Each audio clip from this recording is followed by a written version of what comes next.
Okay? Let's talk about s'mores. Here's my s'more recipe. You might argue with my s'more recipe, but here's my s'more recipe. 2 crackers, which you could argue is really 1 cut in half, but I'm going to say 2 graham cracker squares, okay?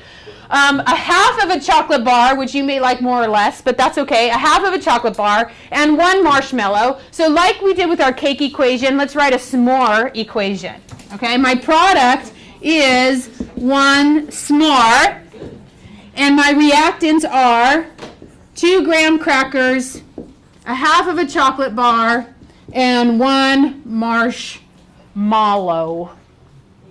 How are we going to beat the Bunsen burner? Yes! How else would you do it in a chemistry classroom? What was that? You're already planning to burn yourself? What? Burn my marshmallow. Bunsen burner. Yes. Okay, how many s'mores can you make from 12 graham crackers? I know you can do this math in your head, okay? But we are going to get to the point where you're not going to be able to just do all the math in your head. So let's look at the steps.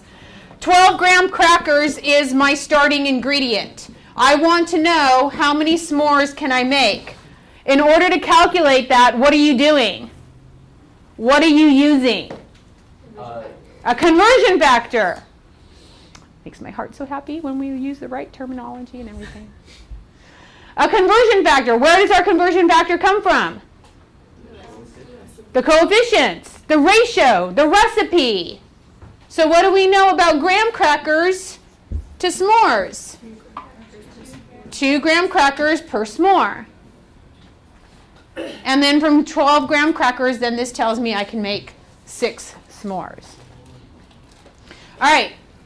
I don't always have to talk about s'mores. What if I want to talk about chocolate bars compared to graham crackers? I have all these extra chocolate bars left over from Halloween. How many graham crackers do I need to buy in order to make my s'mores? Right? What's this line sitting here doing? What's it waiting for? A ratio, a conversion factor. What do we know to be true, Cove? 2 graham crackers goes on the top or on the bottom? 2 graham crackers, and what are we putting on the bottom?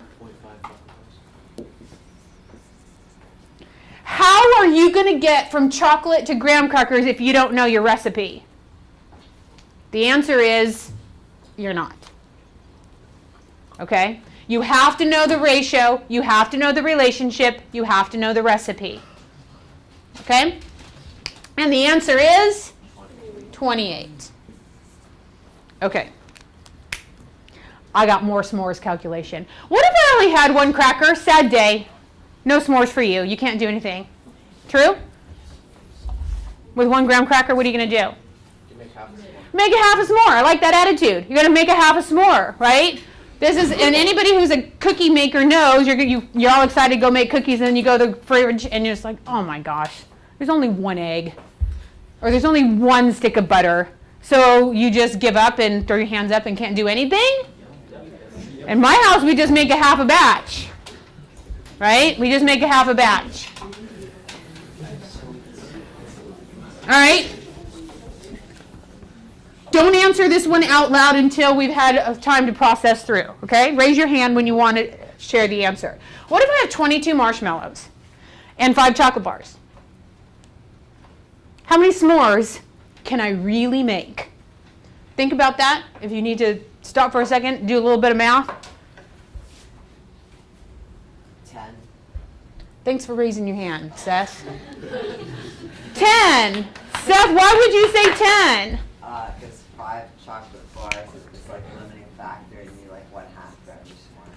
So from 5 chocolate bars, I can make 10 s'mores. From 22 marshmallows, I can make 22 s'mores.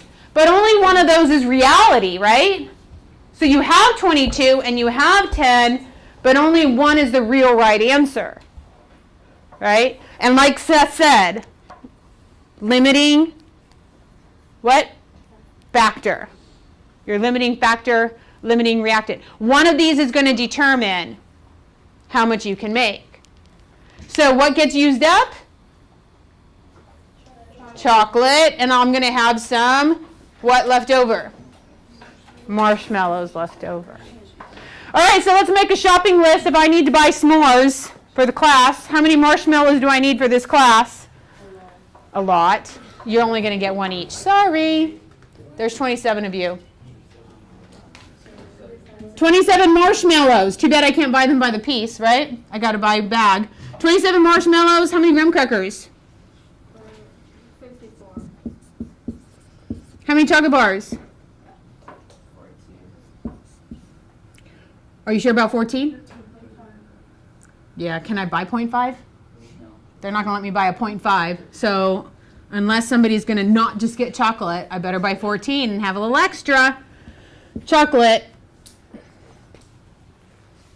Now, in my life, if you're me, that's the shopping list for one class, but there's 5 classes, and I can't just buy 27 marshmallows times 5 classes. I'm going to have to do some dimensional analysis to actually figure out how many bags of marshmallows to buy. So when am I ever going to use this? Every day. I use dimensional analysis. I wouldn't say I use dimensional analysis every day, but I use it a lot.